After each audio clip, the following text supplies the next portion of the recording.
우리는 신앙생활을 하면서 선택의 순간을 자주 만납니다.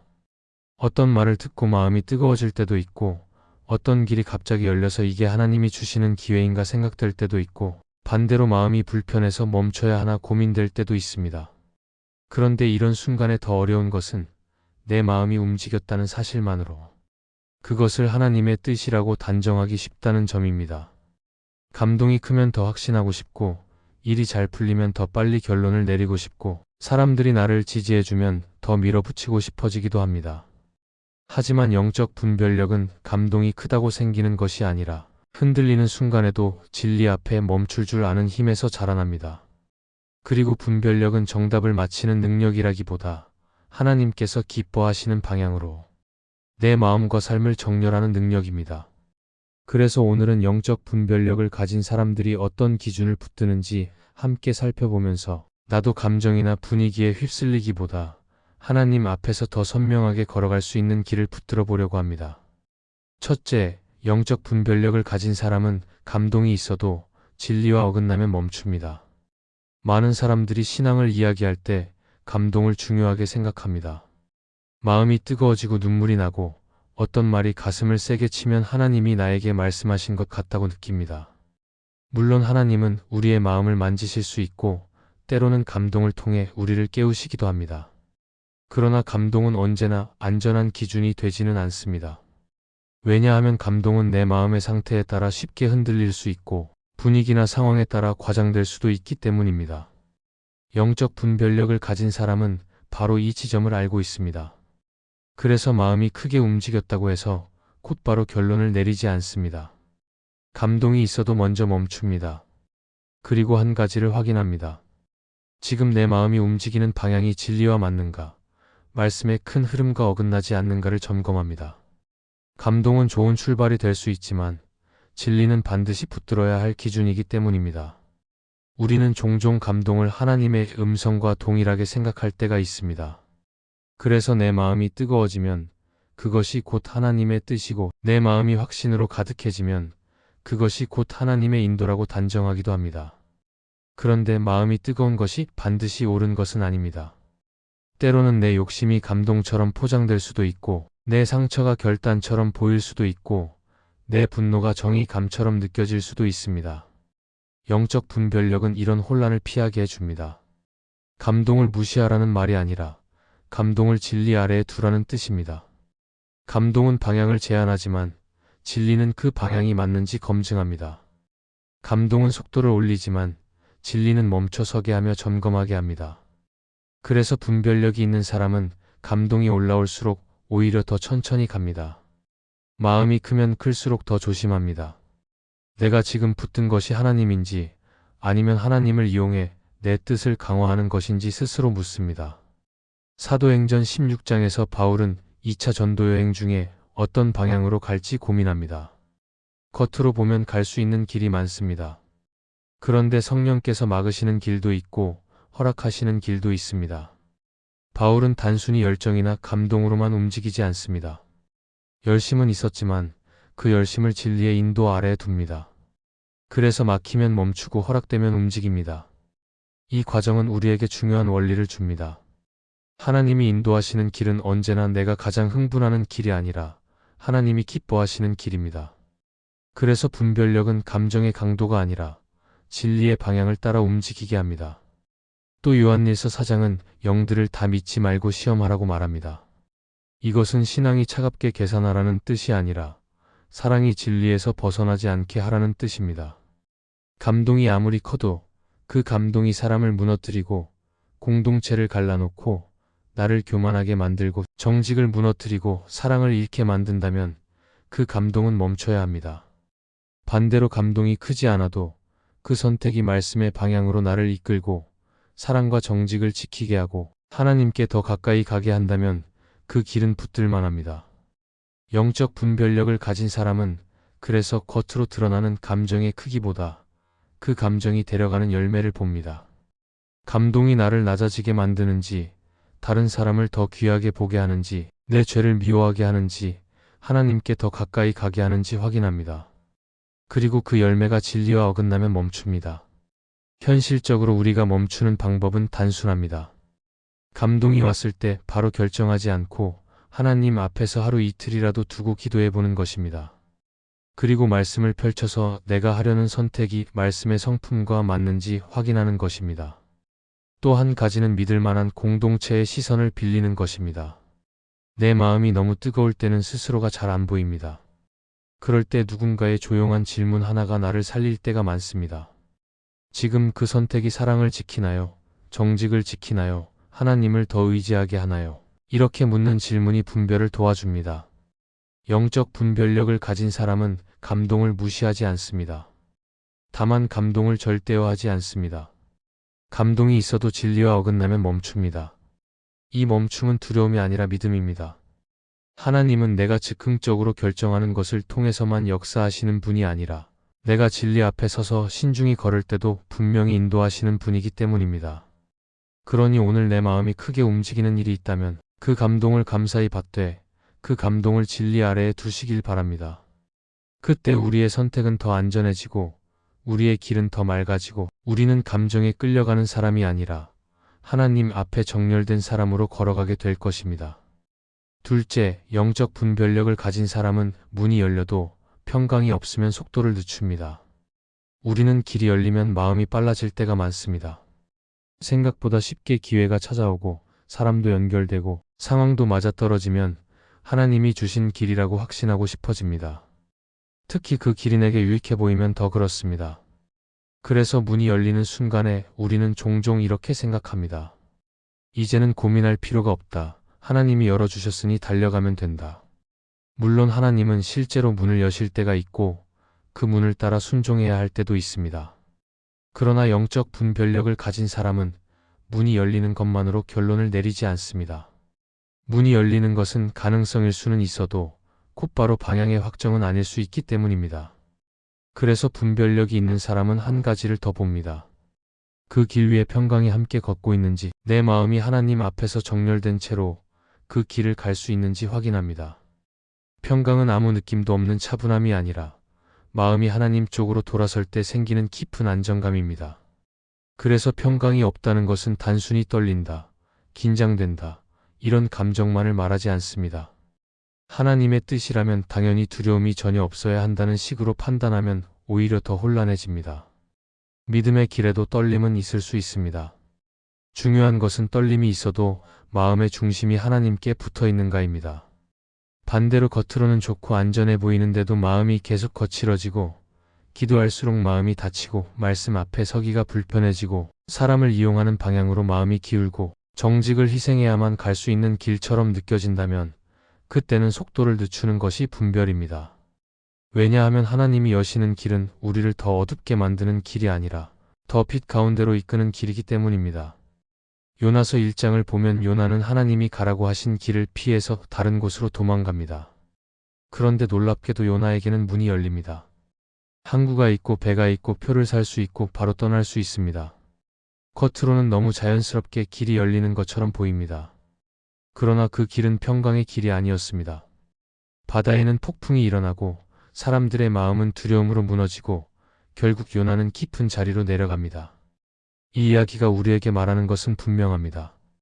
길이 열리는 것이 곧 하나님의 뜻이라는 증거는 아닐 수 있습니다. 때로는 내가 원하는 방향으로도 길이 열릴 수 있고 그 길이 빨리 열릴수록 오히려 조심해야 할 때가 있습니다. 분별력은 열린 문을 무조건 통과하는 능력이 아니라 열린 문 앞에서도 하나님을 다시 바라보며 속도를 조절하는 능력입니다. 사무엘상 24장에서도 비슷한 장면이 나옵니다. 다윗에게도 문이 열립니다. 사울이 굴에 들어왔고 다윗은 그를 처리하면 모든 문제가 끝날 수 있는 기회를 잡습니다. 주변 사람들은 그 기회를 하나님의 뜻처럼 말합니다. 지금이 바로 그때다. 하나님이 원수를 내 손에 넘기셨다. 그러나 다윗은 그 문을 그대로 통과하지 않습니다. 다윗은 자신이 할 수 있다는 사실보다 하나님 앞에서 옳은가를 먼저 봅니다. 그가 멈춘 이유는 상황이 불리해서가 아니라 마음의 평강을 지키기 위해서였습니다. 다윗은 기회가 있다고 해서 다 되는 것이 아니라는 것을 압니다. 하나님이 원하시는 길은 결과만 맞으면 된다는 길이 아니라 과정에서도 하나님 앞에 떳떳한 길이라는 것을 압니다. 그래서 그는 속도를 늦추고 마음을 지키고 하나님이 기뻐하시는 방향으로 자신을 정렬합니다. 우리도 선택의 순간마다 이런 질문을 해볼 필요가 있습니다. 이 길을 가면 내 마음이 하나님께 더 가까워집니까? 아니면 멀어집니까? 이 길을 가면 사랑이 더 커집니까? 아니면 관계가 무너집니까? 이 길을 가면 정직이 지켜집니까? 아니면 정직을 조금 포기해야 합니까? 이 길을 가면 기도가 더 깊어집니까? 아니면 기도를 줄이게 됩니까? 이런 질문이 바로 평강을 확인하는 질문입니다.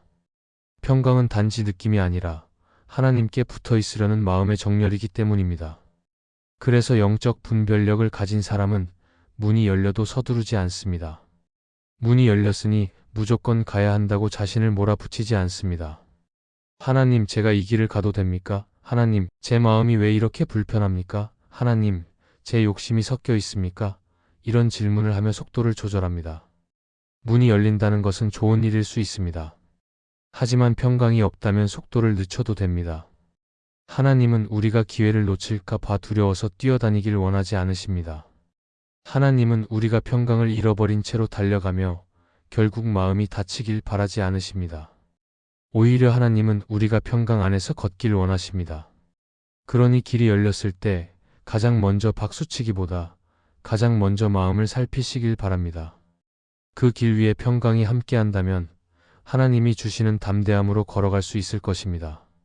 반대로 평강이 없다면 잠시 늦추고 다시 하나님 앞에 서는 것이 가장 안전한 순종이 될 것입니다.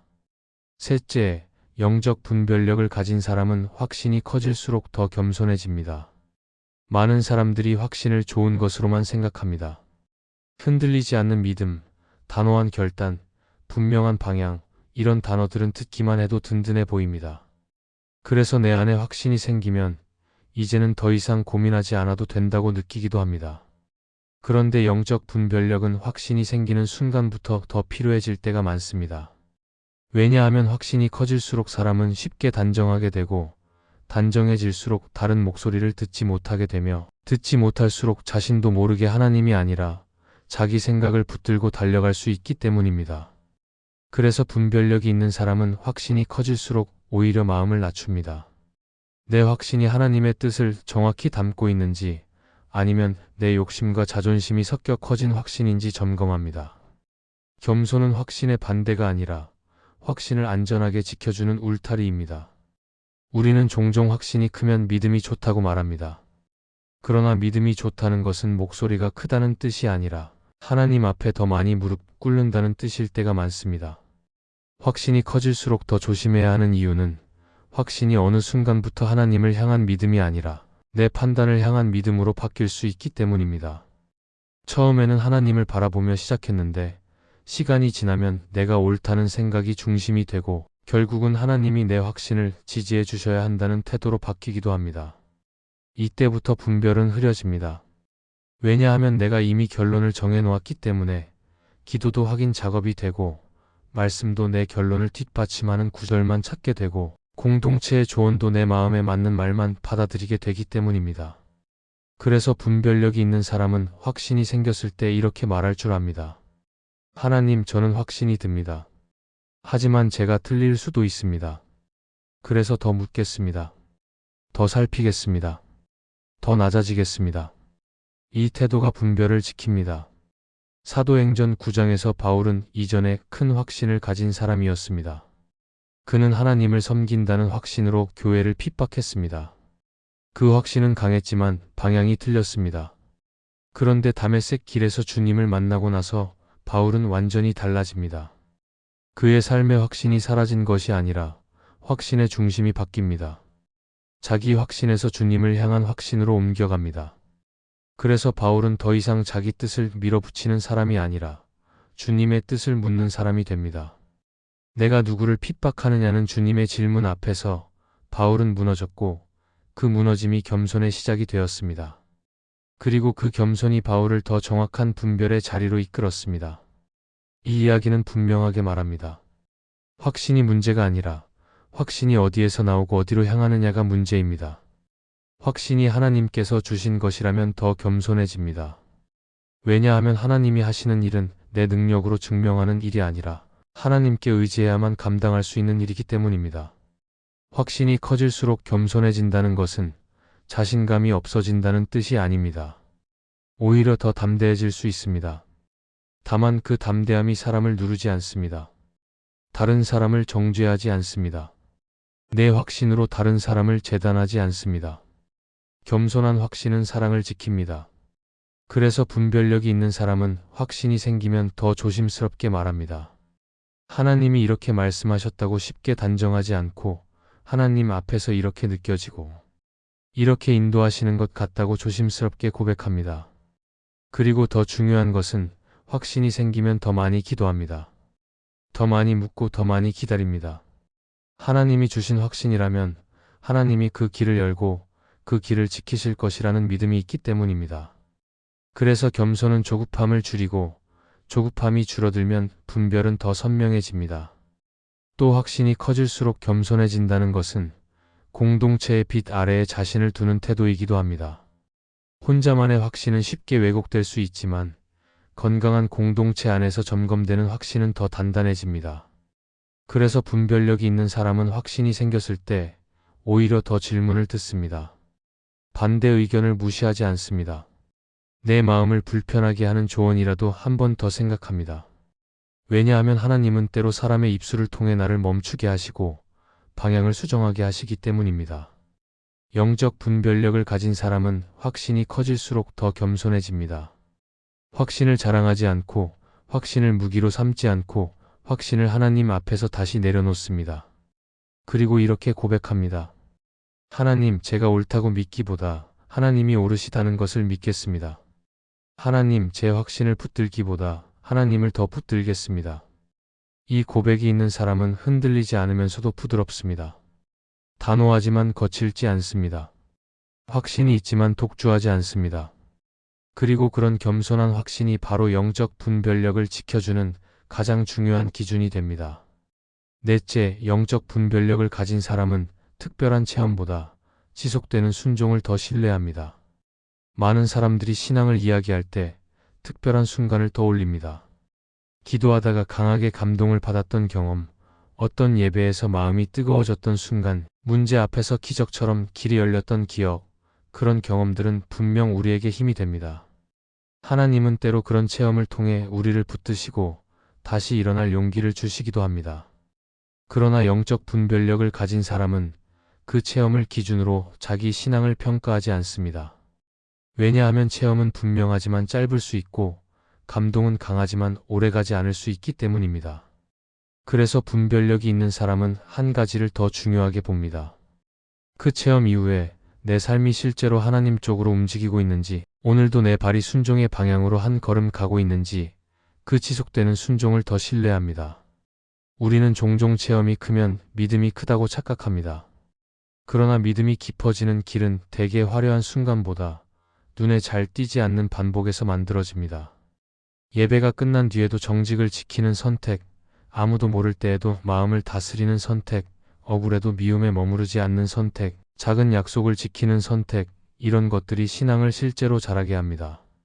특별한 체험은 내 마음을 순간적으로 끌어올릴 수 있지만 지속되는 순종은 내 삶의 방향을 바꿉니다. 그래서 영적 분별력은 어떤 체험이 있었느냐보다 그 이후에 무엇이 바뀌었느냐를 더 묻습니다.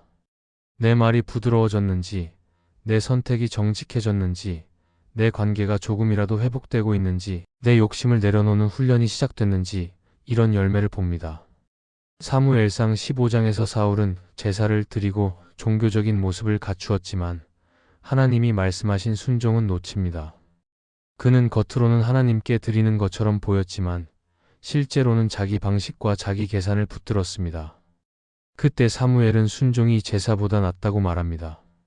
이 말씀은 체험이나 종교적 감동이 중요하지 않다는 뜻이 아니라 하나님은 무엇보다 우리의 삶에서 드러나는 순종을 기뻐하신다는 뜻입니다. 영적 분별력을 가진 사람은 그래서 감동이 오면 바로 이렇게 연결합니다. 하나님, 이 감동을 오늘의 순종으로 이어가게 해주세요.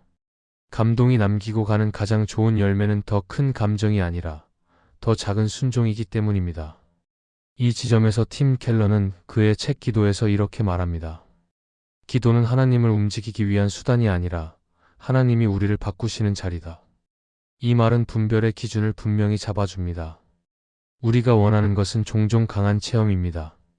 한 번에 확 바뀌는 느낌, 즉각적인 확신, 눈에 보이는 변화, 이런 것들이 있으면 내가 제대로 가고 있다는 증거처럼 느껴집니다. 하지만 하나님이 우리를 빚으시는 방식은 생각보다 더 현실적이고 더 꾸준합니다. 하나님은 우리를 단번에 완성시키기보다 매일의 순종으로 조금씩 바꾸십니다. 그래서 기도도 결국 나를 변화시키는 자리라면 분별의 열매도 결국 삶의 변화로 나타나야 합니다. 특별한 체험이 없다고 해서 하나님이 멀리 계신 것이 아닙니다. 감동이 크지 않다고 해서 내 신앙이 죽은 것도 아닙니다. 오히려 그런 날에도 계속 하나님을 선택하는 것이 더 깊은 믿음일 수 있습니다. 느낌이 없어도 기도하는 것, 기분이 안 좋아도 예배의 자리에 서는 것, 화가 나도 말을 삼키고 사랑을 선택하는 것, 유혹이 있어도 거절하는 것, 이런 순종은 겉으로 화려하지 않지만 하나님 앞에서는 매우 분명한 믿음입니다. 그래서 영적 분별력을 가진 사람은 체험을 좇기보다 오늘의 순종을 붙듭니다. 내 마음이 요동쳐도 오늘 내가 할 수 있는 작은 순종 하나를 붙듭니다. 그러니 우리도 이렇게 점검해 볼 수 있습니다. 최근에 큰 감동이 있었는지 보다 오늘 내가 하나님 앞에서 지키고 있는 순종이 있는지 돌아보는 것입니다. 그리고 그 순종이 크지 않아도 괜찮습니다. 하나님은 큰 약속을 한 번에 지키는 사람보다 작은 순종을 꾸준히 이어가는 사람을 통해 우리를 자라게 하십니다. 특별한 체험은 지나가도 지속되는 순종은 남습니다. 그리고 그 남는 순종이 결국 내 신앙을 지치지 않게 만들고 내 분별을 더 선명하게 만들고 하나님께 더 가까이 가게 할 것입니다. 이 말씀이 마음에 은혜가 되셨다면 좋아요와 구독으로 함께 해주세요. 그리고 댓글에 아멘이라고 남겨주시면 하나님의 은혜가 더 많은 사람들에게 전해질 것입니다. 여러분의 삶 위에 하나님의 은혜가 언제나 함께 하시기를 바랍니다.